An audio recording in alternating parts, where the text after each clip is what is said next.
සතුටම සතුරු දේවල් වලින් පිරුණු හරි ආදරණීය දවසක් වේවා.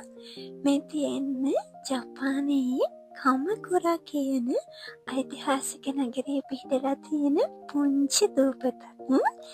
මේ දූපතේ නම එනෝෂිමා. ජපන් ජාතිකයෝ වගේම සංචාරකයෝ ගොඩාක් එන ප්‍රසිද්ධ ස්ථානයක්. මං හිතන්නේ ඒකට හේතුව මේ පුංචි දූපත ඇතුලේ ජපන් සංස්කෘතිය හරිය ඇසුන්ට බලාගන්න පුළුවන්. ජපන් සිද්ධස්ථාන, ජපනිස් ස්ටයිල් කඩවහල්, හෝටල් ගොඩාක් තියෙනවා. ඊට අමතරව මේ මුහුදෙන් වටවෙච්ච පුංචි දූපතට පූජිකන්ද ඈතින් පේන හරිය ලස්සන දර්ශනයකුත් තියෙනවා. ටෝකියෝ වලටත් ළඟයි. හැබැයි පුංචි කිව්වට බලන්න දේවල් ගොඩාක් තියෙනවා. මට තිබුණු වෙලාවත් එක්ක ගොඩාක් බලන්න බැරි වුණත් මට මේ ගමනේ ඉන්න ලැබුණ එක හරිම සතුටු දෙයක්. ඉතින් අපි බලමු මේ දූපත් ගමනේ කොහොමද කියලා. ඔන්න ඉතින් ගමන පටන් ගන්නයි හදන්නේ. මේ අපි ඉන්නේ ට්‍රේන් එකේ නිකන්. අද මගේ ගමනේ ගයිඩ් ජපන් ජාතිකයෙක්. ඇත්තටම එයා මගේ අසල්වැසියා. අවුරුදු 83ක අම්මා කෙනෙක්. හැබැයි යාට අවුරුදු 83ක් වුණා කියලා චුට්ටක්වත් පේන්නෙත් නෑ. ඒ වගේම හරිම නිරෝගී, හරිම ක්‍රියාශීලී. කොහොමද ඉතින් ජපන් ජාතිකයන්ට වැඩි වයස පේන්නේ නැහනේ. හරියට මගේ යාළුවෙක් වගේ මේ ගමනේදී වුණත් මට වීඩියෝස් ගන්න සපෝට් කළා. මට ඕන විදිහට ෆොටෝස් අරන් දීලා ඉස්සර විස්තර කියවලා හරිම ෂෝකයක් එක්ක මේ ගමන යන්න හම්බුන එක. මේ ඇතින් පේන්නේ පූජිකන්ද. මේ සීතලත් එක්ක මීදුමයි ටිකක් පේන්නේ නැහැ. මේ අපි ට්‍රේන් එකෙන් ඇවිල්ලා තව ට්‍රේන් එකකට මෙතනින් මාරු වෙන්න ඕනේ. ඒ අතරතුර මෙතන ඉඳගෙන ලස්සන පූජිකන්ද බලන්න තැනක් තියෙනවා. ඉතින් අපි දෙන්න හදන්නේ ඈතින් පේන පූජිකන්ද දිහා බලාගෙන තේ එකක් බීලා මෙතර ගමන පටන් ගන්න. මේක ලංකාවේ තේ. මේ හරි ආසයි ලංකාවේ තේ බොන්න. ඒක නිසා මම අරගෙන ආවා. ඊට පස්සේ ගන්න ට්‍රේන් එකෙන් අපිට බහින්න තියෙන්නේ කමකුරා ස්ටේෂන් එකෙන්මයි. කමකුරා කියන්නේ ජපානයේ තියෙන ප්‍රමුඛ ඓතිහාසික නගර වලින් එකක්. ගොඩාක් සිද්ධස්ථාන තියෙනවා. මේ අපි යන එනෝෂිමා කියන දූපතත් ඒකේ එකක්. මේ කමකුරා ස්ටේෂන් එක ජපානයේ ගොඩාක් ස්ටේෂන් තියෙන මේ වගේ තමයි. මම චුට්ටක් ඉතින් වීඩියෝ කරා. දැන් 12 පහු වෙලා තිබුණ හින්දා අපි හිතුවා මෙතනින් කාලම පටන් ගන්න. ඊට පස්සේ මේ අපි යන්නේ රෙස්ටෝරන්ට් තියෙන ෆ්ලෝ එක හොයාගෙන. ඊට පස්සේ මං හිතන්නේ 7 වෙනි ෆ්ලෝ එක වගේ මට මතක. ගොඩාක් ස්ටේෂන් වල රෙස්ටෝරන්ට් වලට වෙනම ෆ්ලෝ එකක් තියෙනවා. ඔන්න ඉතින් ආවා. බලන්නකො සෙනග කොච්චරද කියන කන්න. මෙහෙම තමයි ඉතින් මෙයාලා ගොඩක් වෙලාවට එළියට ඇවිල්ලා හොඳට කාලා සතුටින් ඉන්නවා. ඉතින් අපි දෙන්නට වෙලාවත් ටිකක් අඩු හින්දා වැඩි කවුරුත් නැති කඩයක් වගේ තමයි ආවේ. මං හිතන්නේ ගොඩක් අය ඉන්නේ රසතෙන් වල. කුමාරි අපි කාපු තැනත් රසයි. මේ දෙන්නේ ජපනීස් කෑම එකක්. ජපනීස් ස්ටයිල් කෑම වලට වශොකු කියලා කියනවා. ඒකෙදි එයාලා සුප් එක තියෙන පැත්ත වෙනම, එතකොට බත් එක තියෙන පැත්ත වෙනම එහෙම තීරණය කරලා තියෙනවා. ඉතින් මේ කෑම එකත් හරිම රසයි. ලංකාව වගේ පොල් කිරි දාලා නැති වුණාට සෝස් වලින් වෙලා තියෙන්නේ. පුරුදු වුණාම ඉතින් ගානක් නැහැ. මුලින් නම් ටිකක් මටත් අමාරු වුණා. දැන් නම් ඉතින් මම ඕන දෙයක් කනවා. ඊට පස්සේ මේ අපි යන එනෝෂිමා කියන දූපතට යන්න තියෙන පාලමකින්. මේ දූපත තියෙන්නේ මුහුද මැද්දේ. ඒක ප්‍රධාන නගරයට සම්බන්ධ වෙලා තියෙන පාලමකින් බස් එක යන්නත් පුළුවන්. ගොඩාක් අය නම් යන්නේ පයින්. අපි දෙන්නට වෙලාව තිබුණෙත් නැහැ. අනික මෙයා ගොඩක් වයසයිනේ. ඒක නිසා බස් එක යන්නම් කියලා බස් එක ආවා. මේ තියෙන දූපතට බැහැලා මුලින්ම තියෙන එන්ට්‍රන්ස් එක. මෙහෙම කඩවල් ගොඩාක් තියෙනවා. මේ දූපතේ සිටියමේ ප්‍රධාන දේවාල 3ක් තිබුණා. මේ දේවාල ඉදි වෙලා තිබුණේ ශින්ටෝ දහමට අනුව. ඊට අමතරව සී කැන්ඩල් කියලා කුළුණක් තියෙනවා. ඒකට වටපිටාව හරි ලස්සනට පේනවා. ඒක බලන්න තමයි මේ යන්නේ. තව ගුහාවකුත් තිබුණා. ඒකේ ෆොටෝස්ත් හරි ලස්සනයි. හැබැයි ඔක්කොම ටික බලන්න නම් මට ඇත්තටම වෙලාවක් තිබුණේ නැහැ. මේ බලන්නකෝ මෙයා මොකද කරන්නේ කියලා. මේ කඩවල තියෙන කෑම සමහර ඒවා කාලා බලලා ටෙස්ට් කරලා රහයෙන් ගන්න පුළුවන්. ගියා ඇවිල්ලා එකක් කෑවා. ඔන්න ඔය ඈතින් රතු පාට තොරණක් වගේ ගේට් එකක් පේන්නේ. එතනින් තමයි දේවාලෙට ඇතුල් වෙන්නේ. ඒක පිවිසුම් දොර. මේක දේවාලවල රතු පාටයි, පන්සල්වල වැඩිය ප්ලේන් කරලා නැහැ. මේක ජපන් භාෂාවෙන් ටොරින් කියලා කියනවා. එතකොට මේ දොරෙන් සූර්යයි ගින්නයි සංකේතවත් කරනවා කියලා කියනවා. මේ පිවිසුම් දොරෙන් ඇතුල් වුණාම ජීව ශක්තියයි නපුරු මර්ධනය කිරීමේ හැකියාවයි තියෙනවා කියලා කියනවා. ඊට පස්සේ මෙතනින් ඇවිල්ලා මේ කුළුණ බලන්න යන්න පඩිපෙළෙන් යන්නත් පුළුවන්, ස්කේට් එකකින් යන්නත් පුළුවන්. වෙලාවක් නැහැ. ගොඩක් පඩිපෙළ නගින්නත් අමාරු නිසා අපි මේ ස්කේට් එකකින් යමු කියලා කිව්වා. ඒ අනිත් පැත්තෙන් යන්න තිබ්බ දේවාලෙට අපි මේ එහා පැත්තෙන් යනවා කුළුණ බලන්න. කුළුණ බලලා එමු කියලා හිතුවා. මේ ස්කේට් එකේ යනකොට මේ දෙපැත්තේ බිත්තිවල දාලා තියෙනවා මේ දේවාල ඉතිහාසය ගැන. මේ දේවාලෙට පුරාවෘත්තයක් තියෙනවා.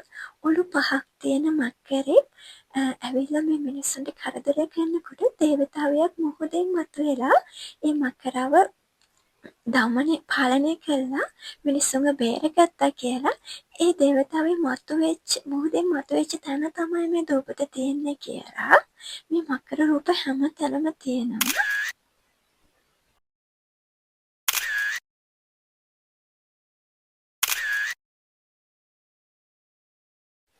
ඒ වගේ මිත්‍යා විශ්වාස කතාවකුත් තියෙනවා. තව කතා ගොඩක් තියෙනවා ඉතින්. ඇත්තටම ඒ ගැන මම හරියට ලොකු විස්තරයක් දන්නේ නැහැ. ඊට පස්සේ මෙන්න මේ පේන්නේ මේකට ජපානයේ කියන්නේ එමා කියලා. තමන්ගේ තියෙන බලාපොරොත්තුවක් ලියලා මෙතන එල්ලන්න පුළුවන්. මේ හරි ලස්සන චිත්‍රයක් පිටිපස්සේ තියෙනවා. අනිත් පැත්තේ තමයි ලියන්න තියෙන්නේ. මෙතන ඉඳලා අපි ඉතින් චුට්ටක් මේවා කියුවා. ගොඩක් කල් ලියලා තියෙනවා. ඒ බලාපොරොත්තු ඉෂ්ට වුණාට පස්සේ ඉෂ්ට වුණා කියලාත් ලියලා තියෙනවා මෙතන. ඉතින් හරි ෂෝක් සතුටුයි එහෙම කියවනකොට. මේ කාඩ් මෙතන විකුණන්න තියෙනවා යෙන් 300යි. එකක් අරගෙන ලියලා එල්ලන්න තියෙන්නේ. ඊට පස්සේ මේ තියෙන බකට් වලට කියන්නේ චෝචින්. මේවා සල්ලි දීලා අරගෙන තමන්ගේ කම්පැනි එකේ නම තමන්ගේ නම ලියලා එල්ලන්න පුළුවන්. ඔන්න ඉතින් ඊට පස්සේ ගිහිල්ලා මේ ස්කේට් එක තමයි අන්තිම එක. මේකෙන් ගිහිල්ලා ඊට පස්සේ අපිට යන්න තියෙන කුළුණට. මේක ඇතුලේ තියෙන මෙහි තියෙන මොහොත මේ සද්දෙත් මෙහෙමම ඇහෙනවා. අපි දැන් කතා කරන නිසා මම ඒ සද්ද ස්කිප් කරා. මේ පේන්නේ දූපත මේ කුළුණට යන්නේ. මේ කුරුල්ල මෙහෙමම පියාඹන එක වගේ වීඩියෝත් වෙලා තියෙනවා.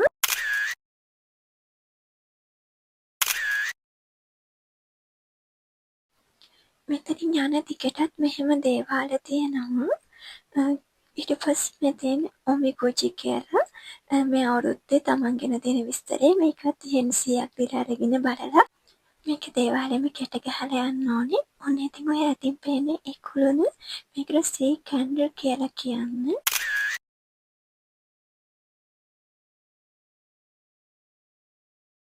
ඊට පස්සේ අපි ආවේ ටියුලිප් මල් ආයකට. මං ඇත්තටම හිතාගෙන හිටියේ ටියුලිප් මල් පිපෙන්නේ වසන්ත කාලෙට විතරයි කියලා. අනිත් ගස්වල ඔක්කොම කොළ හලාගෙන හරි අමාරුවෙන් ඉන්නකොට මේ අර ලස්සන පාටින් ආඩම්බරයට කොහොම පිපිලා ඉන්නවද දන්නේ.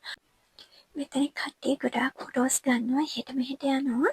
හැබැයි මෙතන හරියම නිස්කලංකයි වාඩි වෙලා ඉන්නත් පුළුවන්.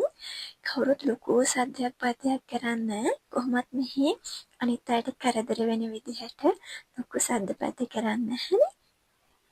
ඔන්න සීතල කාලෙට කාට හරි ටියුලිප් මල් බලන්න ඕනි නම් මෙතෙන්ට ඇවිල්ලා බලන්න පුළුවන්. මේ මල් ටික බලලා ඉවරනහම තියෙන්නේ කුළුණ. ඒකට සී කැන්ඩල් කියලා කියනවා.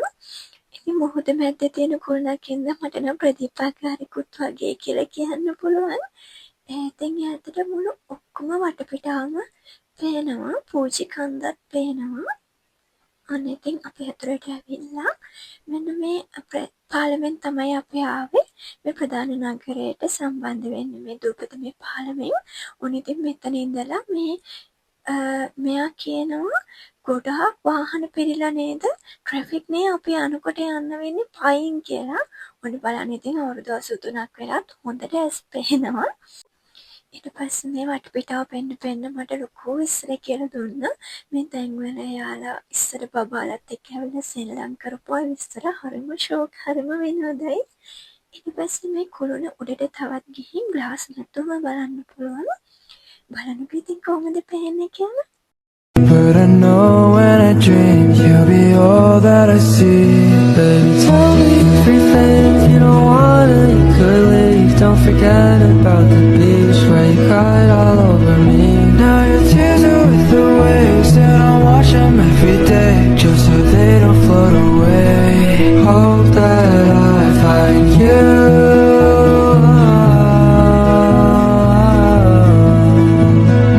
Hope that I find you.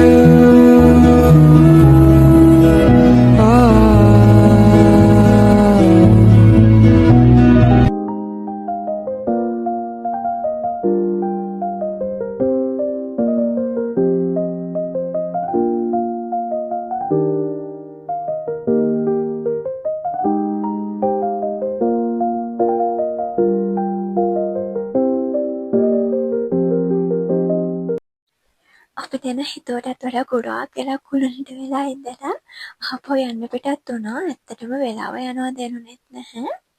මේ දැන් සීතරේ කාලේ නිසා ඉක්මනට කළුවර වෙනවා. මේ වෙලාව 4:55ට විතර ඇති. මොකද 5 වෙනකොට මෙතන ඔක්කොම ලයිට් දානවා. මේ ස්වභාවික පරිසරයත් ඒ විදිහටම තියෙන විදිහට තමයි හදලා තියෙන්නේ. ගොඩක් දේවාල පන්සල් තියෙද්දි එහෙමම හදනවා. ස්වභාවික තැන්වල දෙවියෝ ඉන්නවා කියලා මෙයාලත් විශ්වාස කරනවා. ඔන්න මෙතනදී එකපාරටම ලයිට් වැටෙන එකත් ඒ වෙලාවෙම මගේ කැම් එකට වීඩියෝ වෙලා තියෙනවා.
එතනත් පොඩක් නිදහසේ ඉඳලා ඊට පස්සේ මේ අපිට බහින්න තියෙන අන්තිම පඩිපෙළ යටි ස්කේට් එකේ ගියාට එද්දී එන්න ඕනේ පඩිපෙළ බහැලා මම ඇත්තටම බය හිටියේ මෙච්චර වයසක කෙනෙක් කොහොමද යන්නේ කියලා. හැබැයි ඉතින් මටත් වඩා හොඳට ගියා. මට හරිම සතුටුයි වුණා. ඉතින් මට හිතට මොකක්ද වගේ මහන්සි ඇති කියලා. නැහැ. එයාටත් ගොඩේ කාලෙකින් එන්න හම්බෙච්ච හින්දා හරිම සතුටුයි කියලා අපි ඇවිදගෙන ගියා. මේ පඩිපෙළ වුණාට පස්සේ තියෙන අපි දවල් එන්ට්‍රස් වෙච්ච තැන ගොඩාක් සෙනග ඇවිත් හිටියා මේ ලයිට් දාලා තියෙන ඉලුමිනේෂන් බලන්නයි. දේවාලට ආපු අයයි. රෑ වෙලා කියලා නැහැ. ගොඩාක් අය ඇවිල්ලා ඉන්නවා. ඊට පස්සේ දැන් ගොඩක් රෑ වෙච්ච හින්දා අපි දෙන්න හිතුවා දේවාලට යන්න නැතුව ඔහොමම ගෙදර යමු කියලා. ඇත්තට යන්න තිබ්බනම් හරිම ආසයි. වෙන දවසක ඇවිත් බලනවා කියලා හිතාගෙන මේ පැත්ත බලලා ඉතින් හිමීට යන්න පටන් ගත්තා. කඩවලත් ලයිට් දාලා එක වර්ගයේ කඩ ගොඩයි. මේ ජපන් අයගේ පුරුද්දක් තියෙනවා මෙහෙම කොහේ හරි දුර ගමනක් හරි ට්‍රිප් එකක් හරි වන්දනා ගමනක් හරි ගියාම තමන් වැඩ කරන අයට අඳුරන අයට මොන හරි තෑග්ගක් ගෙනියන ක්‍රමයක්. ඉතින් මමත් ගත්තා අපේ වැඩ කරන තැන අයට. මේ ටිකට ඊට පස්සේ ස්ට්‍රීට් ෆුඩ් දාලා තියෙනවා මාරම සුවඳයි. හැබැයි දැන් ටිකක් රෑ වුණ හින්දා අපි දෙන්න මුකුත් ගන්නේ නැතුව පාර දිගේ ඇවිදගෙන ගිහිල්ලා බස් එක තිබ්බොත් නැගලා ඊට පස්සේ ස්ටේෂන් එකට ගිහින් රෑ කෑමත් අරගෙනම ගෙදර යමු කියලා හිතුවා. ඊට පස්සේ අපි දැන් ඉතින් මේ ඇවිදගෙන එනවා. මේ හරිය ගොඩාක් හොටෙලුත් තියෙනවා. ගොඩක් තියෙන Japanese style hotel. Japanese style hotel වලට රියෝකන් කියලා කියනවා. මේ ඉස්සරහ අපිට හම්බෙන හොටෙල් එකත් ගොඩක් ප්‍රසිද්ධයි. මං එන්නේ ඉස්සෙල්ලා ඉන්ටර්නෙට් එකේ සර්ච් කරනකොට මං ඒකේ ෆොටෝ එකක් දැක්කා. මං ඒ ෆොටෝ එක ඉස්සරහදී දාලා තියෙනවා. ඊට පස්සේ මේකෙන් හොට් ස්ප්‍රින් බාත් එකක් ගන්න පුළුවන්. මම මේකෙන් හොට් ස්ප්‍රින් බාත් එකක් අරගෙන ඉස්සර කඳ නැගිලා දේවල් වෙන්ද කියලා කිව්වා. හොට් ස්ප්‍රින් බාත් එක ගන්න එකත් ජපානයේ කල්චර් එකේ කොටසක්. එයා ඔන්සෙන් බහිනවා කියලා තමයි ඒකට කියන්නේ, රිලැක්ස් වෙනවා කියලා. ඊට පස්සේ අපිට මෙතනින් හැරුණාම සන්සෙට් එක පේනවා. දැන් පාර ගොඩාක් ට්‍රැෆික් යන්න බෑ. පස්සෙනිකන් හිටියොත් අපිට ගොඩක් පරක්කු වෙන හින්දා අපි හිතුවා පයින් යමු කියලා. ඇත්තටම මේ පාලම දිගේ ඇවිදගෙන යනකොට මේ සන්සෙට් එකත් බල මාරම අමුතුම හැඟීමක්. ඒක මට කියන්න තේරෙන්නේ නැහැ. මේ ඈතින් පේන පුංචි කන්ද මේ මම අර කියපු ෆොටෝ එක. මෙතනත් ගොඩාක් අය ෆොටෝස් ගන්නවා, ලස්සන බලනවා නැවතිලා. ඇත්තටම මං හිතුවා බස් එක යන්න බැරි වෙච්ච එක හොඳයි. නැත්තම් මට මේ ලස්සන බලා ගන්න බැරි වෙනවා කියලා.